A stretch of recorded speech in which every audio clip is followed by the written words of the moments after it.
18 ವರ್ಷಗಳ ಬಳಿಕ RCB IPL ಕಪ್ಪನ್ನು ಗೆದ್ದು ಬಹಳ ಸಂಭ್ರಮ ಮತ್ತು ಸಡಗರದಿಂದ ಗೆದ್ದು ಬೀಗಿದೆ.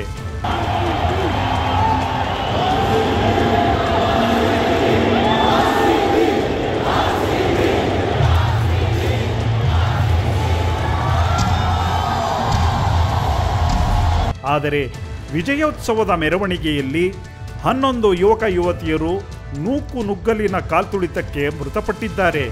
ಇದು ತುಂಬ ವಿಷಾದನೀಯ.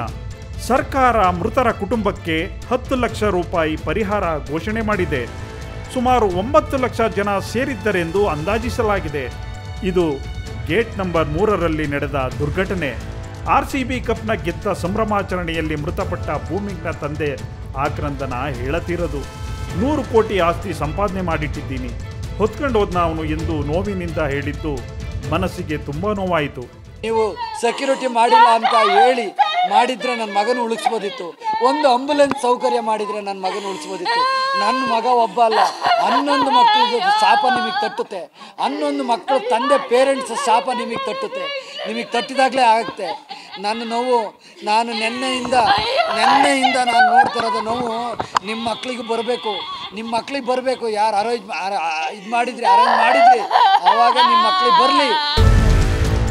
IPL ಬ್ಯಾನ್ ಮಾಡಬೇಕೆಂದು ವಿಜಯೋತ್ಸವದಲ್ಲಿ ಪ್ರಾಣ ಕಳೆದುಕೊಂಡ ಪೋಷಕರು ಸರ್ಕಾರ ಹಾಗೂ RCB ಟೀಮ್ಗೆ ಹಿಡಿಶಾಪ ಹಾಕಿದ್ದಾರೆ. ಇಲ್ಲಿ ಕರೆಕ್ಟ್ ಆರ್ಗನೈಸ್ ಮಾಡಲಿಲ್ಲ ಅಂತಂದರೆ ಅದನ್ನು ಫಂಕ್ಷನ್ ಮಾಡಬಾರ್ದು. ಯಾವ IPL ಫಸ್ಟು ಬ್ಯಾನ್ ಮಾಡಬೇಕು.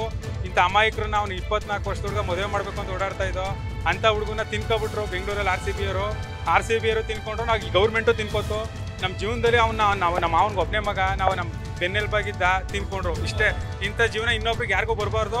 ಈ IPL ಅನ್ನೋದು ಇದೇ ಲಾಸ್ಟ್ ಆಗಬೇಕು. ಇನ್ನೊಂದ್ಸರಿ ದಯವಿಟ್ಟು ಹೇಳ್ತೀನಿ, IPL ಬ್ಯಾನ್ ಮಾಡಿ. ಇನ್ನೊಂದ್ಸರಿ ಕ್ರಿಕೆಟ್ ಅನ್ನೋದು ಬರಬಾರ್ದು. ನೋಡ್ರಿ, ಈ ದುರಂತ ಎಷ್ಟು ಮಾತಾಡ್ತೀಯ. RCB ಸಂಭ್ರಮಾಚರಣೆ ವೇಳೆ ಕಾಲ್ತುಳಿತಕ್ಕೆ ಸಂಬಂಧಪಟ್ಟಂತೆ CM ಸಿದ್ದರಾಮಯ್ಯ ಫುಲ್ ಗರ್ಮ್ ಆಗಿ ಘಟನೆ ಬಗ್ಗೆ ವಿಷಾದ ವ್ಯಕ್ತಪಡಿಸಿದ್ದಾರೆ ಮತ್ತು ಘಟನೆ ಬಗ್ಗೆ ಸೂಕ್ತ ತನಿಖೆ ನಡೆಸುವಂತೆ ತಿಳಿಸಿದ್ದಾರೆ. ಮೇಲ್ನೋಟಕ್ಕೆ ಹಂಗನ್ಸುತ್ತೆ, prima facie it looks like that. It doesn't mean that ನಾನು ಖಚಿತವಾಗಿ ಏನು ನಡೆದೇ ಇಲ್ಲ ಅಂತ ಏನು ಹೇಳಿಲ್ಲ. That is why I ordered magisterial enquiry.